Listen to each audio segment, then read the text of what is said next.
நம்ம சேனலை பார்க்குறவருக்கும் வணக்கங்களே. நடிகர் திலகம் சிவாஜி கணேசன் சார் தமிழ் சினிமாவில் யாருமே எட்ட முடியாத ஒரு மிகப்பெரிய பெருமையை அடைந்த ஒரு நடிகர்.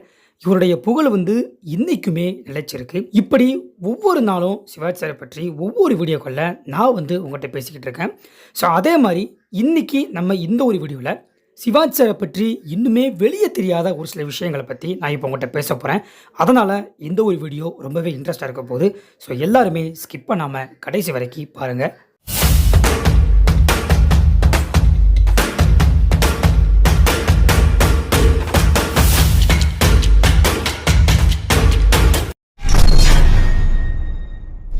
இந்த ஒரு தமிழ் சினிமா பார்த்தீங்க அப்படின்னா கிட்டத்தட்ட 200 வருடமாக வெற்றிகரமாக இருந்து வருது. என்னதான் தமிழ் சினிமா ஒவ்வொரு நாளுமே டெக்னிக்கல் லெவலில் ஒவ்வொரு தடவையும் மாறிக்கிட்டே இருந்தாலுமே ஒரே ஒரு விஷயம் மட்டுமே இன்னுமே மாறாமல் இருக்குது. அதுதான் நடிகர்களுக்கு கட் அவுட் வைக்கிறது.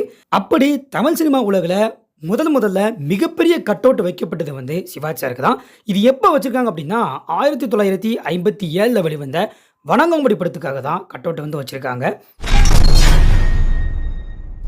பொதுவாக நம்ம ஒரு ரசிகரா சிவாஜி சாரை சிங்கிள் ஷாட்டில் ஒரு படம் எடுத்தால் கூட நம்ம பார்த்து ரசிப்போம். படம் ஆரம்பித்த உடனேயே சிவாஜி சார் இறக்கக்கூடிய ஒரு காட்சி கொண்ட படம் அந்த படம் தான்.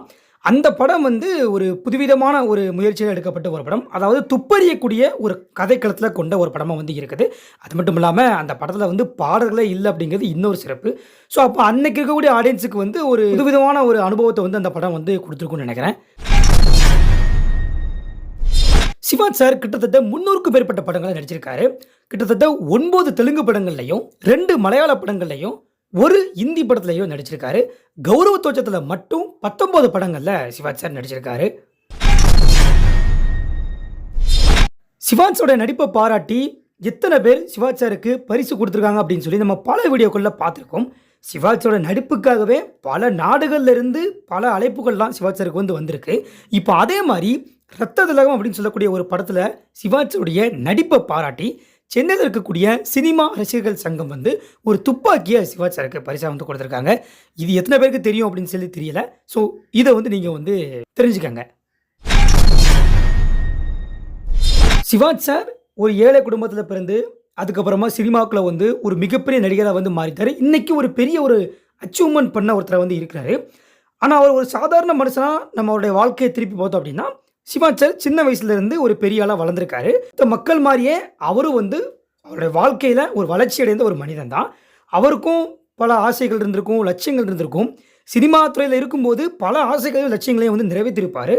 ஆனால் அந்த டைம்லையும் சிவாஜி சாருக்கு நிறைவேறாத ஒரு ஆசை இருந்திருக்குது. அது என்ன அப்படின்னா சிவாஜி சாருக்கு பெரியார் வேடத்தில் நடிக்கணும் அப்படின்னு சொல்லி ரொம்ப நாள் ஆசை இருந்திருக்கு. ஆனால் அது கடைசி வரைக்கும் நிறைவேறவே இல்லையா. சிவாஜி சார் கூட பல இன்டர்வியூஸில் சொல்லியிருக்காரு, எனக்கு ஒரு ஆசை இருக்குது, அது பெரியார் நடிக்கணும் அப்படிங்கிறது. ஆனால் அது நிறைவேறலை அப்படின்னு சொல்லி சிவாஜி சாரே சொல்லியிருக்காரு. அன்னைக்கு தேதியில் மிகப்பெரிய விஷயமா பார்க்கப்பட்டது என்ன அப்படின்னா சிவாஜி சாருக்கு ஒரு நாட்டுடைய அதிபரையே உபசரிக்கக்கூடிய ஒரு வாய்ப்பு அன்னைக்கு கிடைச்சது. அதாவது எகிப்து அதிபர் காமல் அப்தெல் நாசர் அப்படின்னு சொல்லக்கூடிய ஒருத்தர் இவர் இந்தியாவுக்கு வந்திருக்காரு. அப்போ அவரை வரவேற்று உபசரிக்கக்கூடிய ஒரு பொறுப்பு சிவாஜி சாருக்கு மட்டும்தான் கொடுத்துருக்காங்க. இதுக்கான காரணம் என்ன அப்படின்னா வீரபாண்டிய கட்டபொம்மன் படத்தில் சிவாஜியோடைய நடிப்பை பார்த்து வியந்து இந்த எகிப்து அதிபர் சிவாஜி சாரை பாராட்டியிருக்காரு.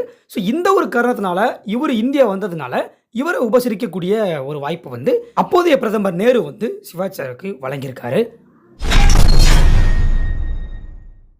இதுக்கு முன்ன பார்த்த விஷயங்கள் எல்லாமே ரொம்ப பெரிய விஷயம் இல்லை அப்படின்னாலுமே இப்போ நான் சொல்லக்கூடிய விஷயம் ரொம்பவே முக்கியமான ஒரு விஷயம். நடிகர்களுக்கு செலவு வைக்கிறது இன்னைக்கு தேதியில் இது ரொம்ப ட்ரெண்டிங்கில் இல்லை. ஏன்னா இன்னைக்கு இருக்கக்கூடிய நடிகர்களுக்கு அது தேவையும் கிடையாது. ஆனால் சிவாஜி சார் பண்ண அச்சீவ்மெண்ட்டுக்கு அவருக்கு கண்டிப்பாக செலவு வச்சே ஆகணும். இப்போது நீங்கள் கூட நிறைய இடங்களில் போய் பாருங்கள், ஏதாவது ஒரு நடிகருக்கு தமிழ்நாட்டில் செலவு வச்சுருக்காங்களா அப்படின்னு கேட்டிங்க அப்படின்னா அது ரொம்ப சொல்ல முடியாது. ஆனால் சிவாஜி சாருக்கு நம்ம சொல்லலாம். ஸோ அப்படி மெரினா கடற்கரையில் சிலை வைக்கப்பட்ட ஒரே ஒரு நடிகர் சிவாஜி சார் மட்டும்தான். இந்த ஒரு பெருமையுமே சிவாஜி சாருக்கு இருக்குது. ஸோ அவ்வளோதான். இப்போ நான் சொல்ல வந்த விஷயத்தை எல்லாமே உங்கள்கிட்ட சொல்லிட்டேன். இப்போ இதில் பாருங்களேன் எவ்வளோ விஷயங்கள் இருக்குது அப்படிங்கிறத பற்றி. நீங்கள் இந்த ஒரு வீடியோ விட்டு போகும்போது இதை தவிர்த்து உங்களுக்கு சிவாஜி சாரை பற்றி ஒரு சில புகழ் தெரியும், இது இன்னுமே வெளியே வராமல் இருக்குது அப்படின்னு சொல்லி நினச்சிங்க அப்படின்னா அதை கூட நீங்கள் கீழே கமெண்ட் செக்ஷனில் கமெண்ட் பண்ணிட்டு போங்க. அந்த கமெண்ட் செக்ஷனில் எல்லாமே நம்ம எடுத்து அதை ஒரு வீடியோவை மேக் பண்ணி நம்ம வந்து ரசிகர்களுக்கு சொல்லலாம். அதனால் இந்த ஒரு வீடியோவை நிறைய பேருக்கு ஷேர் பண்ணுங்கள், லைக் பண்ணுங்கள். அடுத்த வீடியோவில் சந்திக்கின்றேன். நன்றி.